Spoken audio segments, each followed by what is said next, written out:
நான் இப்போ கறி வறுவல் நான் செஞ்சுட்டேன். அது இப்போ கொதிக்குது. இப்போ அதுக்கு என்னென்ன போடணுன்ட்டு நான் உங்களுக்கு சொல்கிறேன், அது கேட்டுக்கோங்க. இப்போ என்ன போடணும், இப்போ நான் செஞ்சுருக்கேன். இப்போ அது கொதிக்குது.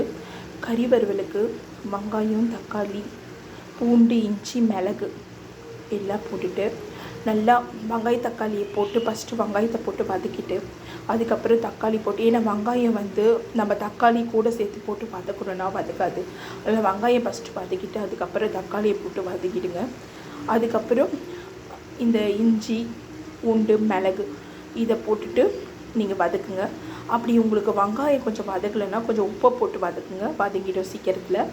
அதுக்கப்புறம் இந்த சிக்கனை கழுவி வச்சுருக்கிற சிக்கனை எடுத்து 1/4 கிலோவோ இல்லை 1/2 கிலோவோ அதுக்கேற்ற மாதிரி நம்ம வெங்காய தக்காளி அரைச்சிக்கணும்.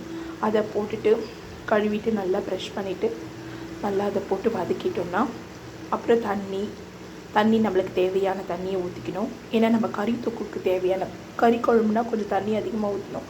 கறி தொக்குக்கு கொஞ்சம் தேவையான தண்ணி ஊற்றினா சீக்கிரத்தில் சுண்டுறதுக்கு வசதியாக இருக்கும்.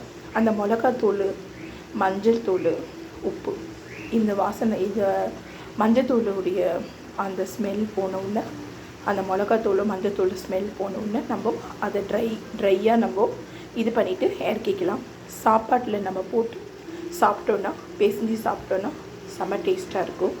ஓகே ஃப்ரெண்ட்ஸ், இந்த வீடியோ பிடிச்சிருந்தால் லைக் பண்ணுங்கள்.